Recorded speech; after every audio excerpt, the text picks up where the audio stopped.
We know there are many choices in internet radio, and the staff and host of LA Talk Live would like to thank you for choosing the internet's hottest destination for the most eclectic sound and invigorating talk. This is LA Talk Live. We are more than just talk.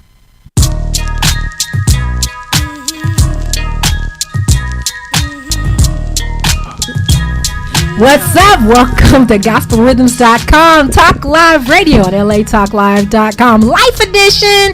I'm Ro Williams. Hey, I'm Trisha Mann Grant. How y'all doing? Yeah, this is Heaven's Party here on Earth. Right here on Earth, Heaven's Party. And I'm drinking out of a Cowboys. I brought this especially for you. To commemorate. We're not going to really Can we have a moment of silence for the Cowgirls? This is water because I'm on the Daniel fast right now. And this is a reality radio, so everything is real up in here. I'm gonna give it to you again because you guys are doing good. Congratulations. That's great. She's referring to Pittsburgh Steelers. Yeah, we are. Yes. For the moment. Yeah, for the moment. That's great. So last week, let's talk about last week. Man, it was so our entertainment good. edition, and we just got to give it up to the writers, the producers, the directors, the cast members of Martin Duty Calls. And it was wonderful. And our soror Malika. We got pictures. Blessings. We got pictures. Come on. We yes, got pictures. We did. Hey. We sure did. This is. Thank you so much. Yes. Beautiful. Malika came in here with the cast and the crew of Martin Duty Calls, and they were fantastic. We went and saw them at West Angeles Theater. And man, I'm telling you, they just put their foot. I wasn't even expecting the music and the singing.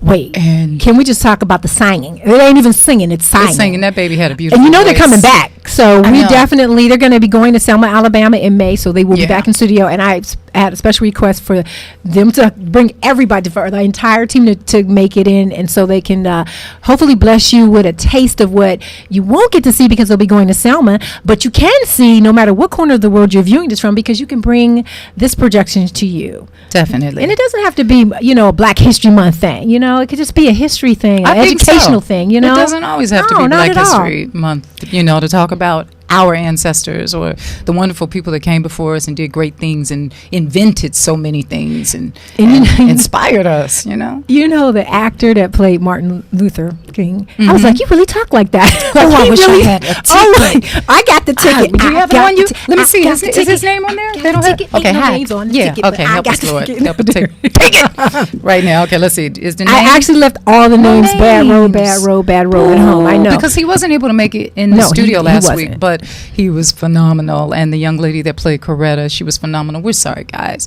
We should be more prepared with you all's names, but we will have you back, and then everyone will see your faces and your names. And I got to tell you, one of the things, because you're an actress and a phenomenal one. Thank you, baby. One of the things that I love the most is that you got the sense they weren't playing or portraying, they were actually being. Yeah, you felt like you were there. Yeah, and so just to give you, to tantalize your whistle just a little tiny bit, the actress that played Martin Luther King, Coretta Scott King, I mean, she just showed the dynamic of what possibly happened behind the scenes as a woman who has to play second to the call of his duty as being a public servant. And I mean, the writer who wrote the song Duty, she was like, duty is the other woman. Duty is your wife. Right. And you know what?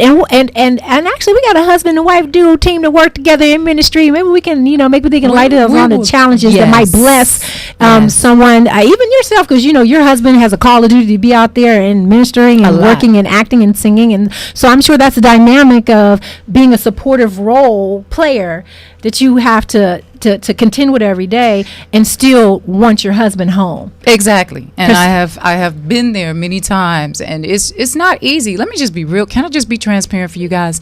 It's not easy having a husband that's constantly jumping on a plane and traveling somewhere all the time. Now, sometimes I'm with him. Sometimes I can't be at every single thing. I can't even be in every play with him. But there are times where in the play Martin Duty Calls, where she was just like, I just need you to be home. I don't want you to go. The day that he died, she did not want him to go to Memphis to speak. She was like, I need you here. And my God, how many times did Coretta, after Martin Luther King died, did she probably think to herself, had he just stayed home that one time, what would have, would he still be with us? And even before that, just how time was lost because he was always giving himself away, because there's this one, the first number that she did, I miss my man and he misses me, and we were like, woo, they got a great marriage. Cut to the next scene. You was supposed to be home 4 weeks ago. Right. And the direction was amazing. Where too. were Yeah. you? Like, You're that was right. real. It's That like was you got real. caught up in your duty serving That's other people, but your wife and your kids needed you. But the other side of it is for the anointed wives out there that understand the call of duty for our husbands and what they have to do. We have to pray for patience and strength. We have to pray for God to bless us and touch us and help us. I see Hey, she understood. You know, we got she understood. Yeah. She didn't like it, and that's real. It's like, yeah, I understand. Yeah, I get Jesus too, but I'm not feeling this right at this moment because I'm caught up in my feelings. Totally, but talk there about comes that. a point after you get over Well, I'm being not married, caught so up I in don't your know. feelings, and that's why I'm telling you, there comes a point when you get over the being caught up in your feelings where you have to understand the call and the anointing and go, okay, Lord, and God does give you that extra strength, and you look up and it's like, oh, he's home. And so instead of wondering about, oh God, he's leaving in 2 weeks, just focus on the fact that he's home. Enjoy him while he's home. Don't nag him about the fact that he has to leave in another few weeks, Or that he got And home just be late. grateful, right? Or that he got home late, because then he's going to want to stay out a little bit longer because he's coming home to somebody nagging. Because that's and what he fussing did. He all the left. time. He left. He was like, He didn't wanna deuces, hear I'm all out. that. Yep. So that's just a tidbit for the ladies But out on the there, flip the side- married ladies out Yeah, there. yeah. On the flip side, If you're interested, it's martindutycalls.com to learn more about this production. I mean, no matter what month you are able to bring it to your corner of the world, they will go. They're going to Selma, Alabama. They got Right. flights everywhere. Australia, In March. listeners out there in Miami, listeners Yeah. out there in Chicago. They can bring this awesome production to you, and it's a large cast, but a small cast, because large cast of talent, because you have several actors playing 3 different characters, and that was yeah. another thing. Man, You that was can't tell. right. I'm And like- you know what? I talked to the director after the show, and I said, okay, I saw how you had people, nobody, you just walked into the scene, and there were no set changes. Usually in a play we wait for the people to come out, change the set. Exactly. He said, I can't stand set changes. But he creatively directed it in a way where you just it's walked out of amazing. one scene into the next set of scene, and it just worked. Martin's in his house with his wife one moment, and then He's in the office. He's in the office. Yeah, and then he had a good relationship with the secretary, which Malika Blessings portrayed so well. And then a young man from Zoe Ever After. Gosh, y'all Yeah. forgive us. You know what? I'm gonna text Malika during the show and say, text me everybody's names right now. But On that note, we that got an guy awesome was show. great. He was fantastic. Everybody was good. The guy, Henry T. Brown, that's the name I remember. Henry T. Yeah. Brown. He played Malcolm X, and he also played another guy in it, and he was great. So let's move on to today's show. Is here. And it's awesome. So you better tweet, Instagram, Facebook, call, however you communicate to folks these days. Go and knock on your neighbor's door and bring them on into the party, because we have an awesome. You want to wait to whistle before we go to commercial? Hide my nails because I didn't go get them done. I'm looking a little so ratchet right now. Girl. Okay, Surrender. Let me use my nubs. Surrender is written by Michael Barrett, and I wish I could really say that I read the entire book, but I did read a wonderful portion of this book, and I'm fascinated with what I have read. And even though after he leaves, I'm still going to finish the book, even after he tells me everything. But Surrender, from the streets to the feds to the pulpit, Mr. Michael Barrett, Reverend, my bad, because he is a pastor, y'all. Michael Barrett and his lovely wife, Lakeisha Barrett. And I love, me, I love the husband-wife teams. I'm all for that. I love to see them working together. His story is incredible, y'all. So he's here to tell us about how he went to jail, how he slanged some drugs, how he missed the Crips and the Bloods and still held his own, how he grew up with Uncle Tookie. And so if you are out there and you have somebody in your life, or a lot of us have relatives in our life, or of a young person that's out there, or in the caught up in the life, or this might be, if you can't get them to this, of course we'll rebroadcast it, but it'd be worth your heart to tune in and to Truly. maybe make that call to whomever Yes. so they can be blessed, because God, when he puts us through things, when he gives us those tests, if you will, it's so that we could have that great story for his glory, our testimony, without trying to be like, oh, preacher, you're going to have a testimony. Right. But it's your story that can be turned around for his glory and your greater good. So That's right. when Tell the we good. come back, the bad and the ugly. I was just talking to my friend out there about that, about the testimony. Just tell the good, the bad, and the ugly. Be transparent, because you never know who will be blessed through you being honest about your situation. Don't try to cover it up. Don't try to flower it. And the music is playing, which means I need to shut up. So, Gospel Rhythms, I'm Trisha Mann Grant. I'm Ro Williams. This is our Life Edition. Keep it right here. Tune in. Make those calls. Texts and Instagram, Facebook. Come on to the party. The author of Surrender is in the house with us, y'all. I surrender. Can't you see what's going on? Through it all, gospel rhythm still going strong. Trusting God when it's good or when it's going wrong. Encourage other believers to keep holding on. Catching the vision and we making it plain. We the head, not the tail, so we won't complain. Here to lift up the downcast and the brokenhearted. Changing lives with the truth, so let's get it started. We got the word, music, entertainment, life. You can catch us on the air every Sunday night with special guests, the news, and interesting stories. A platform for the kingdom to give God the glory. Worldwide, and we live on the Ustream. What you know about the Gospel Rhythms magazine? But God's in it, you don't gotta chase dreams. You need to check us out and see what we mean. Catch the vision. Okay. Heaven's party. Here on earth, make it play. Gospel rhythms. Catch the vision. Heaven's party. Here on earth. We got singers, rappers, spoken word, and actors, and business owners, playwrights, and pastors. There's many gifts to encourage the body. Consider this an invitation, come and kick it and party. We're evolving the way we deliver the gospel. Same message, different method, redefined apostles. And through Christ, we're empowered to shine. Everybody's VIP, ain't no way in the line. GospelRhythms.com. We make the word jam, the beat to which we live. We about to take the land. Let them know about Jesus, the anointed one. Gave us power and authority to get it done. He opens doors, so you don't gotta kick them down. I wrote this to remind you, so stick around. For heaven party here on earth. Praise God always, and we keeping them first. Gospel rhythms. Catch the vision. Heaven's party. Here on earth, make it play. Gospel rhythms. Catch the vision. Heaven's party. Here on earth. Gospel rhythms, we make the word jam. It's what we live to The word, music, entertainment, life. Tune in, it'll make you feel alright. Gospel rhythms, we make the word jam. It's what we live to.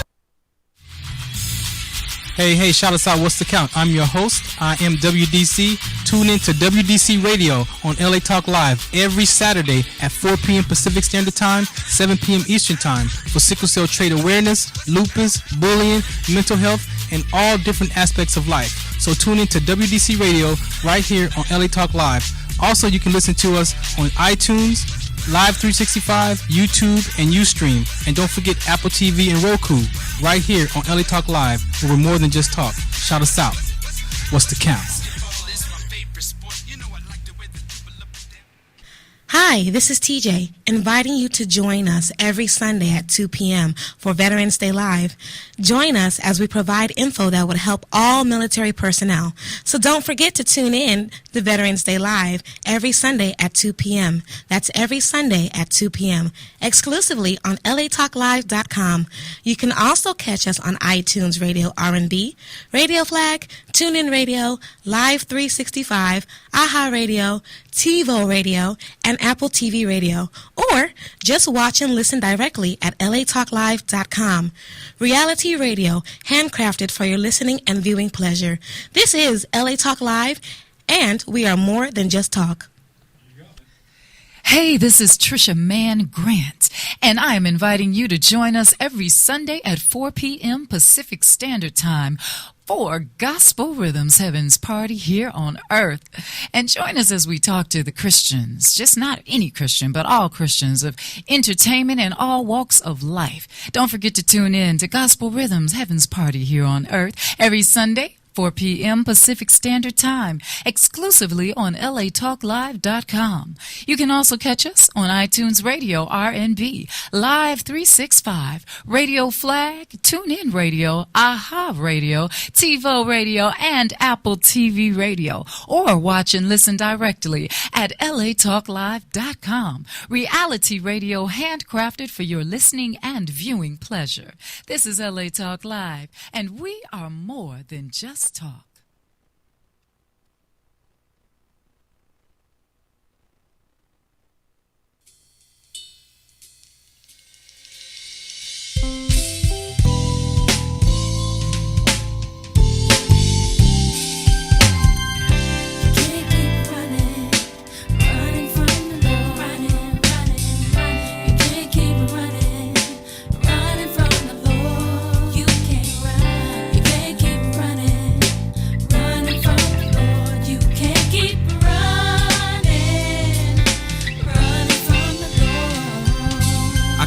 Picture your face when moms used to try to tell me about your grace. I saw at a young age what everybody else did.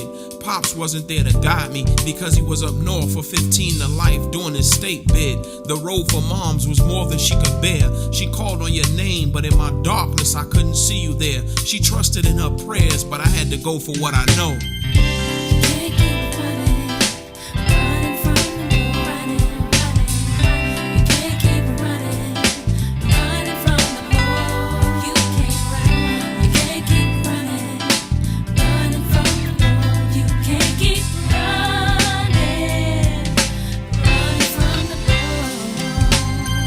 How was I to know she was my angel? From the money, cars, girls, and friends, I thought I was living the good life till you showed me my end. I grew up in the streets chasing what I thought was a reality. Just like Adam, I let the serpent trap me. The Eve that I had on my team would pack, strap, and clap for me. But when the feds came, they used her and it was a rap for me.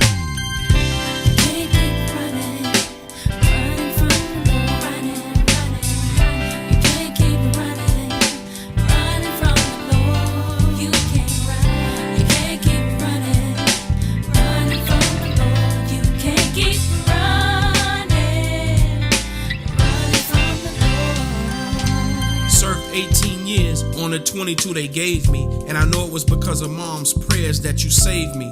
Just like all hood stories, mine came to an end. Wasn't till I surrendered to Christ that I started to win. No longer running where I'm supposed to be. Thanking God, I'm walking in my destiny.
There we go. What's Time to up? surrender. That was Pastor Michael Barrett Jr.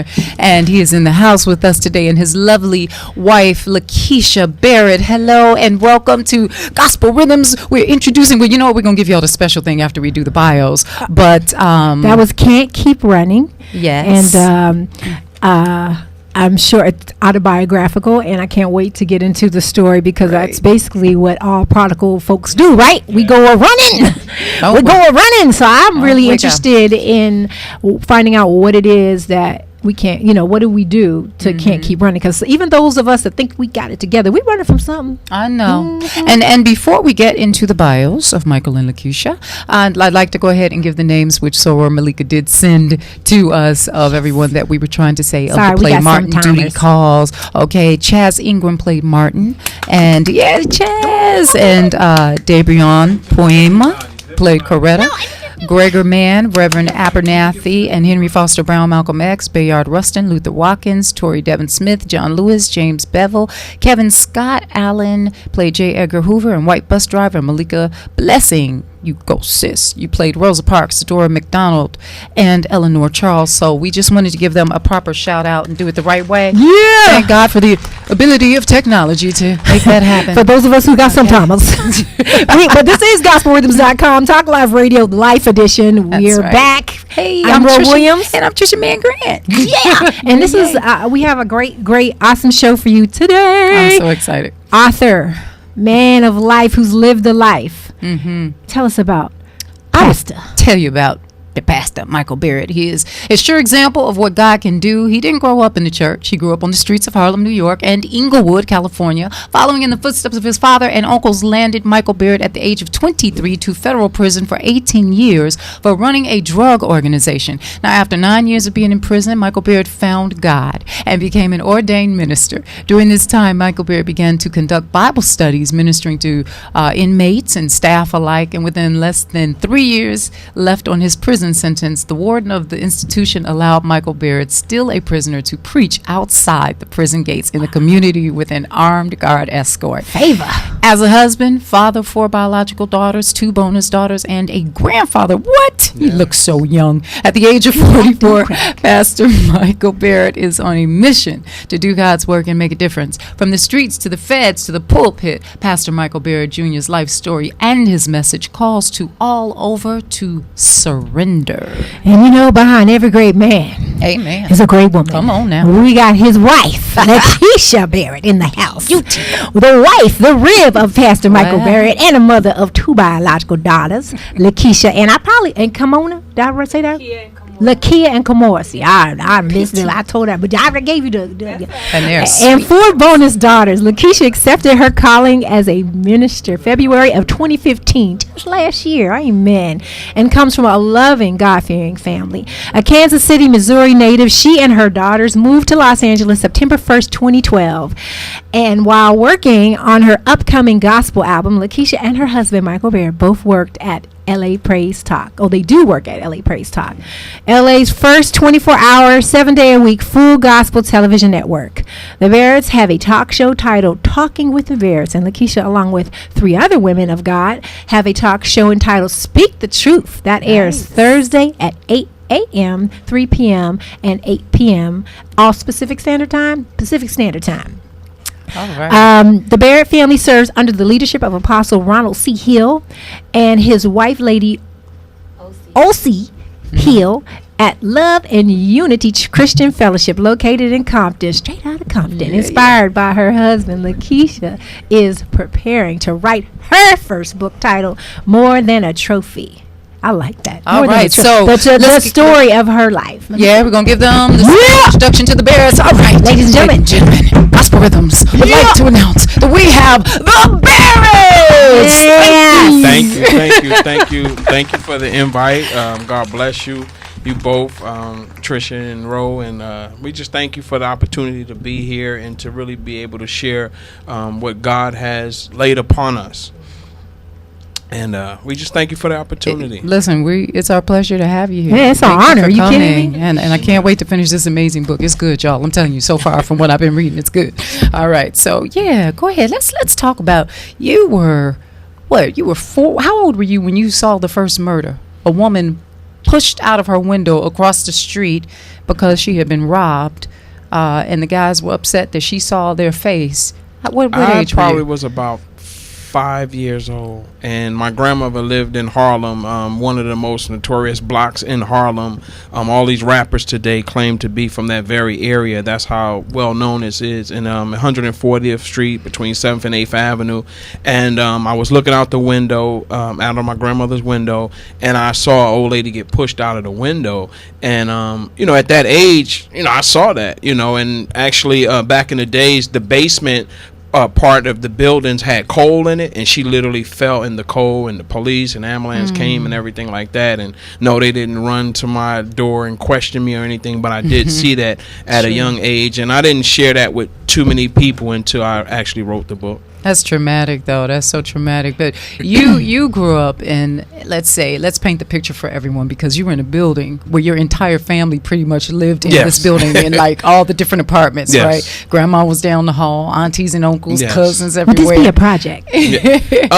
In New York, we have projects, but this was a tenement building, 6 stories. Probably in that building, you might have, on the first floor, you might have about 5 apartments. On the second floor, about 10, and it goes up like that. So it wasn't actually a project where you have 40, 30-something floors and stuff like that. Tenement building. Now, you have surrendered from the streets to the feds to the pulpit. How instrumental would you say your environment that you grew up in was in the choices as a young man that it impacted those choices versus your upbringing? Was it the fact that you were a latchkey kid, or was it the influences in the area you grew up in? Like, what lured you, besides Envy himself, to the streets? I definitely believe that the environment plays a heavy part on the decision making of a youth. Not to say all decisions, but in my case, it definitely played a heavy part. My mother was very young. She was in her early 20s,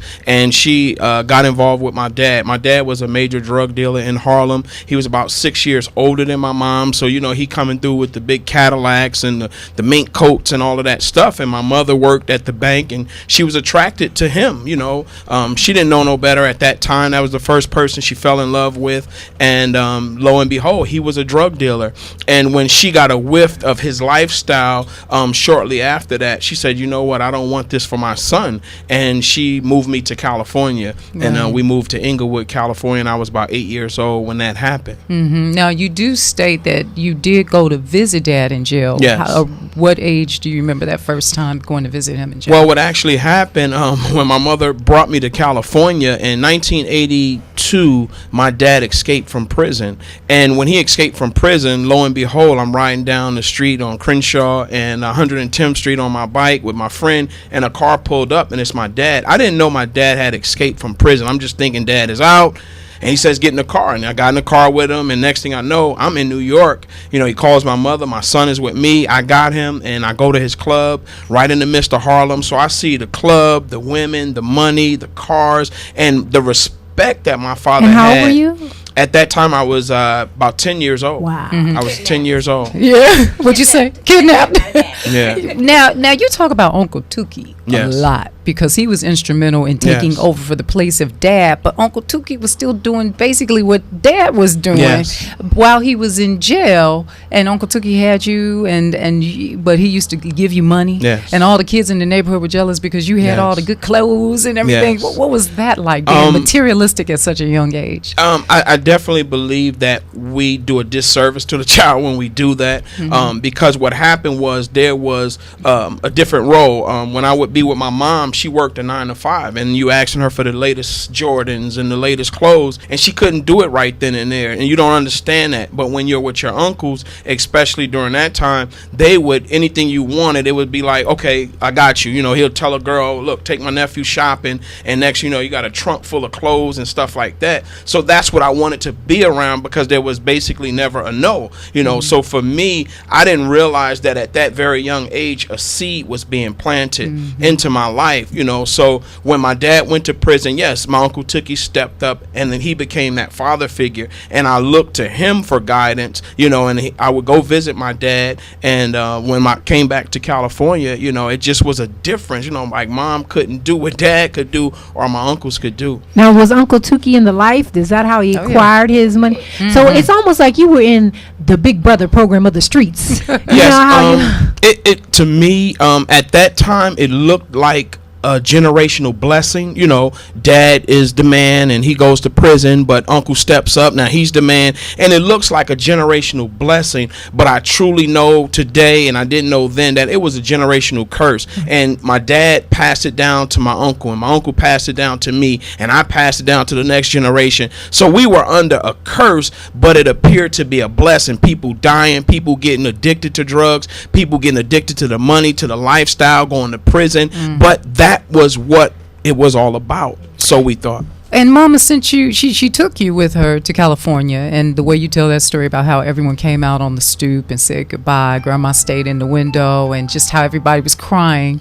And then she takes you to California to get you away from this life, but then you end up being around the Crips and the Bloods, but you held your ground. How do you not get affiliated with a gang when they're so strong and they're everywhere, and you had the mindset that you had? Because of the role that Tookie and my dad played in my life, I saw the gangs like on a whole nother level. To me, it wasn't profitable, and being around them, if it didn't make dollars, it didn't make no sense. You know what I mean? So I didn't see gang banging as a feasible option for me, in a sense. And being from New York, that wasn't our environment. You know, it was about dressing fly and having the women and stuff like that. It wasn't about standing on your lawn just smoking, indoor banging, you know what I mean? So I didn't gravitate to that. And trust me, I moved right to the heart of Inglewood. So I had to go to school in the bottoms. There was Crips over here and Bloods over here, and you know, I was in the midst of it, but I just never gravitated to it. And a lot played the part of me being able to go back to New York during the summer, you know, and then come back with the New York clothes versus the LA clothes, because I would go back with my LA clothes to New York and they'd be like, man, what you wearing? You know, like the khakis and the, you know, and then I would come back here with the New York clothes with the Bally's and the British Walkers. They'd be like, man, what you got on? You know, so you all, you know, now today the rap music brings all that together, the trend setting and all that, but back in the 80s it wasn't like that. You started selling drugs here, right? Yes, in California. I was about 15 years old, and I'll never forget, I asked my mother could she buy me a scooter, and back then you remember the Sprees and the Elites and the Aero 50s, and my mother said I had to wait. And I called my uncle at the time, and he said, I'm going to take care of it. And friends of mine at school, they had those bikes. And I wanted those bikes. And I was like, man, how you get that bike? You know, I was like, oh, man, we be selling dope over here in Inglewood on Osage. And I was like, I'm coming with y'all after school. Because I saw, you know, what my uncles and them did. So I knew that they were selling drugs, and that's how they got the things they got. I didn't think, okay, if I sell drugs, I'm gonna get in trouble, I'm gonna get caught. And I actually got caught one day on my scooter, going to pick up some drugs. You wasn't even in the car. You was on the scooter. How old were you at caught on the scooter? 15 years old. Wow. 15 Did you get caught selling to a cop, or no? I was riding down Western or one of those streets, Van Ness or one of those streets, coming from Gardena, picking it up, and you couldn't tell me nothing. I'm doing about 30 on my little scooter, and I got the drugs in my pocket, and the Gardena police pulled me over because I had my friend on the back. And you only supposed to have one person on the scooter and no helmet, and they pulled me over. And at that time, I always echoed what my father told me: the strong don't tell. So I never told where I got it from, and they took us to the police station, and my mom came and got me because I was a juvenile, and she didn't beat me, you know, but she was disappointed. Yeah, she was highly disappointed, but I just knew I was gonna get a beating that night. But she didn't beat me, and I believe that at that moment she said, it's happening.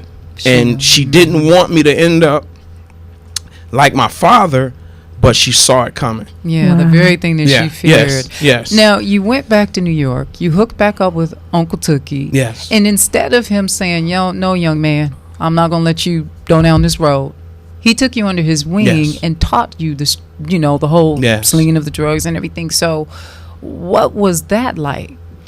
That whole process of learning that more with him, what was it's like having a big brother, and you know what he's telling you is right. You know what I mean? It's like you hear mom saying no, it's wrong, but you see the fruits of what he has. So to you, it's like, well, she don't know what she's talking about. Yeah, I mean, you can see it. So he went up a notch further than my father. So for me to get under his wings and to be ripping and running with him and be, you know, riding around in the BMWs and the Volvos and all the women and again all the money and the material things, to me it was like, man, this is what I've been waiting for, that moment, only to realize that it was a false reality. But when you're in the midst of it, in that smoke screen, the devil not gonna whisper to you, hey, by the way, this is a false reality, it's gonna be a checkout time soon. No, you just keep going and going, and you don't realize that now that you're caught up in the web, it's just a matter of time for something to happen because you reap what you sow. Did you at any time have a spiritual nudge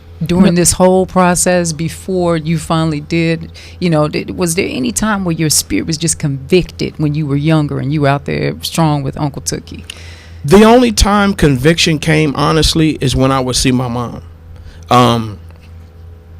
God would use her voice as that voice of conviction, and she would always say, boy, if you don't slow down, you're gonna be just like your father. And that was like an echo. You know what I mean? But you so caught up now, the echo can't grab you. You know what I mean? And it was like, so what she decided to do was pray for me, and Lord, save my child. Amen. That's beautiful. That you know you did have that foundation, and even your father didn't want you doing the lifestyle. Even when you went back to visit him, he had a hard time with you breaking the news to him that, oh, Dad, I'm out here. Did you expect him to be proud of you when you went to visit him in prison? Well, actually, it got to the point where he was coaching me, like, you know, like, look, you're old enough now. You don't need Tookie. You know, I can call the shots from where I am to you out there, and you can do your thing. You know, so I did have that type of father that was like, okay, son, I'm glad you stepped in my place. Now let's do this. You know what I mean? And for me, so when you have two people that you look to as mentors, you know, we didn't have the Barack Obamas in my block. We didn't have, you know, people coming out that were successful. You had the neighborhood drug dealer, the neighborhood drug addict, the prostitute. You know, that's what was there. You know, the reality of it is what it is, you know, but you did have people who owned a little corner store and the barbershop and things like that, but you didn't see them in the light that they ought to be seen as, you know. So the fast money is what attract the young men and the young women out there in them streets, because nobody is really telling them the end result of the fast lane. You even mentioned that you weren't as close to your dad as you were to Uncle Tookie. You felt like even sitting there talking to him, because you sat there for 7 hours talking to your dad in prison, but even still you felt more of a loyalty to Tookie. And what advice would you give any children out there or people that have a relative or a husband or even their father that's in prison right now? What encouragement in regards to you know, having a relationship with them, especially given the circumstances? It's not easy. Some are able to do it different than others, but it's hard because you don't have the ability to actually physically be there. The letters, the words, everything. You know, I had 4 daughters growing up while I was in prison, and my absence played a heavy role in their lives. And even today, because of my absence, it's still somewhat hard to penetrate, get to the heart and get a relationship going, because you've been absent for so long. I blame you for this, for that, for this, and here I am on this side saying, listen, I can't get that back, but at the same time, let's try to go forward. So every time we attempt to go forward, the devil will step in and try to throw a curveball and say, oh no, he hasn't been here. You know what I mean? So it sets you back more. And I know within my heart, I love them, but at the same time, it takes time to heal. You see what I'm saying? So for a father that's in prison, or even a mother that's in prison, their heart wants to be there for that child, but they may the wrong choice. They made some choices that came with consequences, and unfortunately they now have to reap that, you know what I mean? But it doesn't take away the fact that they love that child. Yeah. Now, before we get to Lakeisha, no, go ahead, sis. Now I wanted to say, fast forward, you're in prison. You mentioned you found God. Of course, we know he wasn't lost, but did he have to bring you to the end of yourself for you to find him? Did you grow up with an awareness of Christ because of your relationship with your mom and her maybe introducing to you, or you had none whatsoever? How did you, and what was the catalyst for the God encounter that caused you to change your life around? I definitely believe, as my uncles and dad sowed that seed, my mother also was sowing seeds. And at that point, when I went to prison when I was 23 years old. I had the material things that I hustled for, and I was actually out of the game when the feds came. And while in prison, I remember still trying to not hustle from prison, but put together some things. Like, I pushed my little brother in the rap industry, and at the time, my wife at the time, I had pushed her into the industry with the rap magazine, with the video women. I was one of the first people that got caught up into that stuff. And here I was in prison saying, okay, I'm not going to sell drugs when I get out of here, but I'm going to get caught up in the industry, the music and the lifestyle. But it was the same lifestyle. It was just a different product. Yeah. And I'll never forget, my mother came to visit me, and she said, you need Jesus. And I'm like, what are you talking about? This stuff is legit. When I get out of here, I'm going to do this, I'm going to do that. She said, son, you need Jesus. And at that moment, when she left the visit, I saw myself on a spiral, because everything I attempted to do from the prison to build this thing until I get there, God allowed it to crumble. Wow. And even at the time, my wife at the time, I had pushed her into the lion's den, because here I was in prison, and she was a nurse at the time, and she found herself having to go out to the clubs and promote the magazine and be in the limelight. So she got in the midst of, people that was in that lifeline, and it happens, you know what I mean? So I had that problem. My brother and them had the things that they were doing, and things started happening bad with that. I started losing my appeals. So for like 3 years, I was on a spiral, just spiraling down. And it was like God saying, until you surrender, nothing will go right. And that's how nothing will go right. So you surrendered. The lights gave up. Look, it was like, you know what? I lost everything. I got about 10 more years to go. And God is saying, are you ready to surrender yet? And I was invited to a Bible study.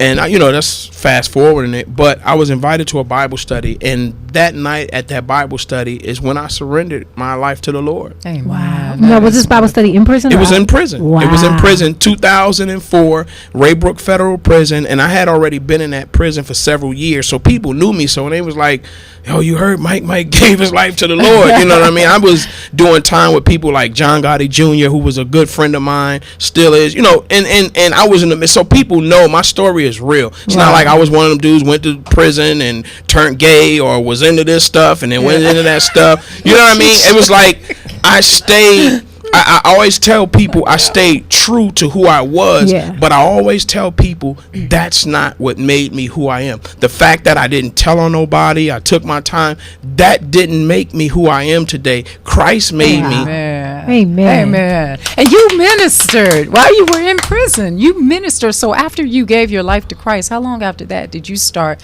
ministering to the other inmates? In that same prison, I began to just get in the Word, and it was amazing because when I started getting into the Word, people would tell me, no, you got to read this part, and it was like the Spirit was just taking me elsewhere, and it was like the Word was just coming to me, and they was like, how'd you get that out of that? And I didn't realize that God was giving me a revelation of His Word. I didn't want to watch TV. I didn't want to play cards. I just wanted to get in God's Word. I just wanted to get in the Word, and God was just showing me, if you get into this Word, if you surrender to me, that's powerful. Your life will never be the same. Wow. Let's talk about a part of your life that is never the same with this rib to your That's right. And how God, when the prodigal child came home, we did like Job, the latter's better than the former. Let's talk about that, because I'm sure there's many folk out there that are listening or listen to the rebroadcast that are at a point where they're thinking like, my life is just, this is it. I messed up. I got whatever blessings that God ever thought he might have would have given me, they cracked and broke up on the ground. The relationships with the kid gone, relationship with family gone. My head, everything is a byproduct of the life that I lived in the streets. Let's talk about the vision that you had of her. You had a vision of her while you were in prison. For me, once I lost everything, and then I got in line with the Word of God, and I told God, I said, Lord, you get me through this, you have a soldier for life. Because I realized when I was spiraling down, and the people that left, and I saw the enemy for who he really was. Wow. And I said, wow, I was willing to give my life for these streets. And in return, it didn't give me nothing back. They abandoned you. What? You know what I mean? Like, the material stuff was gone. Everything was gone. And I realized there was certain family that was there. They loved me. And I said, wow, I was giving the streets more time than I was even giving family. So I said, okay, I see it for what it is. I just need one more shot. And I told God, I said, Lord, bless me with a wife, with a family. And this is what I want to do. I want to get into the ministry full time. So while in prison, like my last 3 years, I transferred from New Jersey out here to Lompoc. And while at Lompoc, the warden of downtown LA, MDC LA, she wanted 5 inmates to work outside, like as trustees. So I was on my last 3 years. So I had already did 15 years. And I was at a camp in Lompoc, and I signed up to go there because it was close for my mom. So I went, and they made me one of the orderlies, and I happened to be the warden orderly. She was a black sister, and God had gave me favor with her when I tell you. And while in that prison, she let me out twice. And my cousin, who's in the studio today, she can bear witness, because literally I left for 4 hours, went to the church to preach, and then went back to the prison. And that was unheard of. But one of the most interesting things happened to me when that happened. When God allowed me to go out to preach, I preached, I saw my family, I came back, and God gave me a glimpse of what he was going to do. But for a whole year, God showed me, I don't need you. I'll use you, but I don't need you. Woo! That's a message right there. You hear that? He'll use you, but he don't need you. He don't need. And what happens today, a lot of pastors, a lot of men of God and women of God, we get in the way and think God need us. And so we become puffed up. Yes, and ego. God kept me humbled, because I didn't get in a car when I left and preached that service. I didn't get in a car, go home to a big house, to a wife. I didn't have that. I went back to you went prison. to the big house, all right. You went to the big house. That's right. And had to be in that cell. So it humbled me. It humbled me. So even when I got out, I was catching a bus. You know what I mean? So it was a humbling experience. But while in prison and working for that warden, guess what? I used to clean her toilet. And some of my best sermons came from cleaning that toilet, from cleaning that restroom, because God said, I'll humble you. Yes. And then I'll raise you up. Yeah. Right. But you got to first walk in humility. So while in the prison, I asked God, when I get out, bless me with a wife. And when I was in New Jersey, I saw myself marrying this woman. I saw her at a distance. And when I came to the West Coast on the transfer, I saw the dream again. And the woman was closer. And then the last dream I had, she was literally waiting for me when I walked out of the prison. And it was a guy in the prison where I was. He used to come to my Bible study. Long story short, he was in there for tax evasion. And he wound up being at another church. And he used to call his pastor from the prison and say, man, it's this young brother in here that's preaching and doing Bible studies. He's getting ready to get out. You got to meet him. And I got out and went to the church I was when the warden let me out to that church, and he and his wife came there, and they said, I want you to come over to our church and preach. And I came over to that church, and that's where my wife was. Let's talk to her. Give her the mic. Please give her the mic. Let's talk Hey, about beautiful. this here. Hello. Welcome to Gospel Rhythms. Thank you for having me. So what was it like the first time you laid eyes on your future husband at that time? What did you feel something? Did you know? Now that's we why know you you shared had with a us that vision. you had gotten the word. Yeah. I didn't know. Yes, March the 3rd. I'll never forget that day. I was at our old church, and it was prophesied to me. I came from a Baptist background, so I really wasn't used to prophecy. And this day was a really hard day for me, but I went to church, and I ended up sitting on the front row, and there was a minister there, and while he was preaching his sermon, he would just stop in the middle of his sermon. He said, God told me to give you a word. He said, he prophesies about a lot of things about my daughter being sick. He said, but God told me to tell you that there's a man, but he's in prison right now. But God said that he needed to be there, but he's about to come home. And when he comes home, he's going to meet you, and he's going to turn your life around. Wow. He said, I see contracts, I see new cars, I see everything just changing. And I got up and I ran out. And why'd you run out? Because I'm like, get him off Man me. in prison. I thought he was talking about someone else, because I had someone else that was in prison. My oldest daughter's father was in prison, so I thought he was talking about him. So for him to say someone in prison and me dealing with someone that was in prison, I'm you were like, like, whoa, the devil is a lie. but I had prayed to God and asked God to release my heart from him. So when they came back, I said, it can't be him, God, because I asked you to give me back my heart. And so God said no. So I didn't know, like, okay, well, who could be in prison? So that was in March. So fast forward, when my husband started coming to the church, I had gotten fed up with LA. It was too expensive for me. I was gone through a divorce, 2 kids, and I had prepared to move to Dallas, made the announcement at the church and everything. So Pastor Mike was coming to the church, and like he said, before he started preaching there, he was coming there to minister there. So I heard him minister, and I was like, congratulations, you're a good, speaker. Coming from a minister background in my family, I respected the man of God, never thinking I was going to marry a pastor. He was very nice looking, but he wasn't flirtatious. He was a man of God. He didn't give you that, you cute look in your eye. He was really, really a man of God, and I respected that. And I was on the move, so we would speak, and he would speak. And one day, after he gave his sermon, he gave a testimony about how he had just came out of prison, and I was like, what? So I went up to him and I asked him, could he minister to my daughter, because she needed to understand that a man could do time and still come home and be a man of God, and that would give her encouragement for her father. Aww. And so he called one of his daughters and asked her to talk to her about being a child with a father in prison. And it was just that day. After that, a few days later, we were at Bible study, and he needed a ride home, and I was like, I'll give you a ride home. Yeah, well, What'd you say, Michael? To the halfway house. To the halfway he house? asked me to say, give him a ride to the halfway house the halfway house. And after I gave him a ride that day, I told him, if you need a ride, give me a call. And he didn't. And the couple of days later, he called and said, hey, do you want to go to lunch? And I said, yeah, but I got the kids. He said, bring them. Nice. And I went and got them. And that was the first day my kids were off school.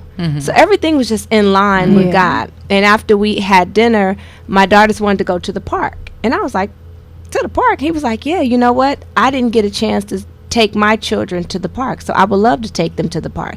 And so we went to the park, and he ministered about how while he was pushing my daughter in the swing, it felt like, him getting some of his life back where he didn't have with his children. And my daughter said about how it felt like she was with her real dad. And from then on, I would say, hey, Pastor, if you need a ride, and I would call him, you on the bus? Get off the bus, I'll take you. And little did I know that we were courting. Yep. And being a woman that have been in the world, you don't even think that they make men to court you anymore. Yeah. Every man wants something. Every man is trying to get something, and he wasn't. And then I was like, well, am I ugly? something going wrong. But then I realized that I had asked God for a God-fearing man. Isn't that something how you asked for it and then I did. I wrote it down. And it's I right was there really in your specific. face. Oh my God, I wrote it down. How about a man of God with a dose of chase? I wrote it down really specific. And so when God revealed to me that he was indeed the man that God prophesied to, we were at Bible study and the minister of music said, I have that prophecy on tape. And I was like, excuse me? So he allowed my husband to hear it. And, after him hearing it over and over, next thing I know, I was being proposed. Yeah, tell us about that, because he's got some good proposal techniques. Let me tell you. I'm not going to talk about the That's other for the brothers. but tell us. Take notes, get a pen. So, we all Facebook, love Facebook. So I used to always, go on Facebook and say, hey, come here, Pastor Mike, preach, wanting everybody, because now I know we're dating, so I'm like, hey, come here and preach or whatever. And this particular day, I get to church. All of my, my LA family is here. And I'm like, oh, y'all got my Facebook, invite, right? But on the way there was this cake, and he wouldn't let me hold the cake. And I'm like, why you won't let me hold the cake? And so he was like, no, you don't need to hold the cake. Right. And I'm sitting here, and he asked me earlier that he was like, would you sing for me before I minister? So I was like, yeah. So I sung, and then he asked me to come up. So I come up, and he's like, read the scripture, and it was talking about how you flee from the mother and father and become, one. And I'm like, going to sit back down. He like, come back up, and I'm like, listen, I'm trying to hear you preach. What you need me up here for?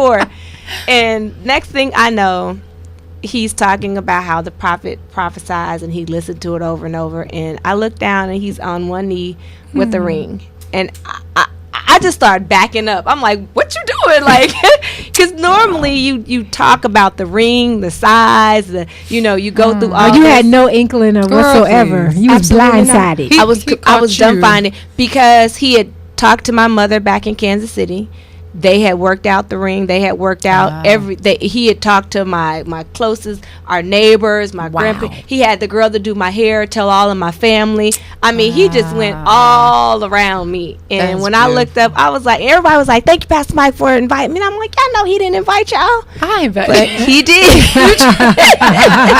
That's beautiful. And here you are. Now, how many children between both of you? Together we have 6 girls. Awesome. I have 2. He have 4. So together we have 6, and then we have 2 grandchildren: a 4-year-old and a soon-to-be 1-year-old. February the 1st, our grandson will be 1. All right, I got to get them the special hot grandpa T-shirts. That is so beautiful. Amen. If you needed to talk to any ladies out there, and give them a word. Ladies in waiting. And here's one right here, because I keep telling her she's got to have a true man of God.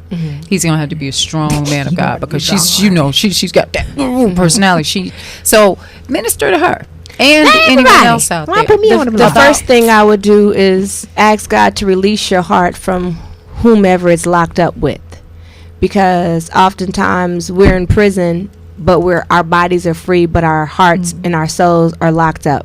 We have a tendency of believing that that person that we think we love, or we may really do love, but if they're not loving us back, then we're not equally yoked.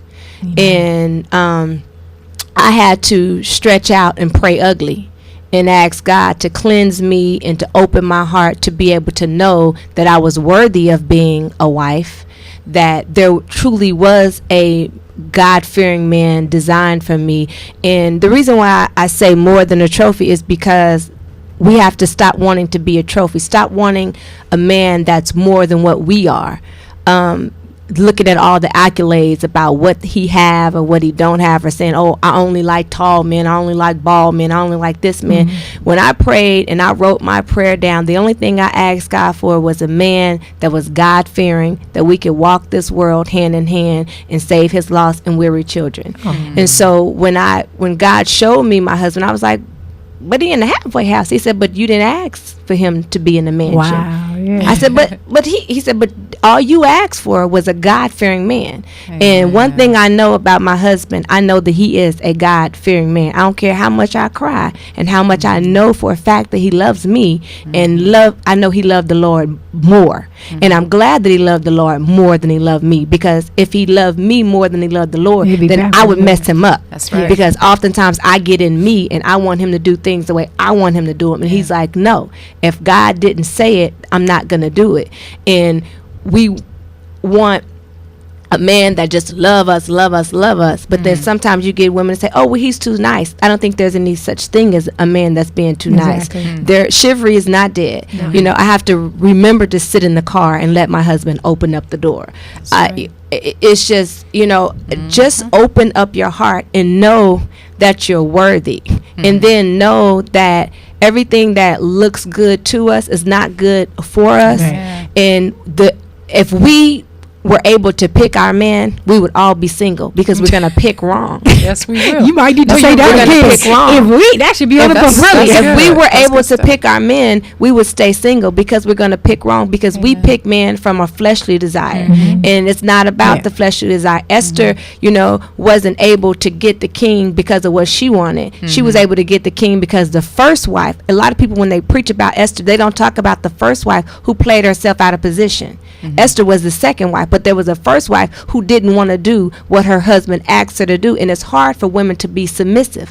I have to ask God every day, give me a submissive heart to be able to submit to my husband and humble myself and know that I'm not independent anymore, that I am his helpmate. So I have to be obedient. And it's hard, because I want to, you know, do, and you know, we, especially us sisters, you know, we want to raise up and we want to be the ones that they hear. But a lot of times in some situations, we're to be seen and not heard. If you have a man that's a real man, he's not going to let you run the house. And I have to pray on a daily to ask God to give me that understanding to respect my man and my man of God, because you know he gave him to me, and there's no doubt in my mind that he was God sent. How long you guys been married?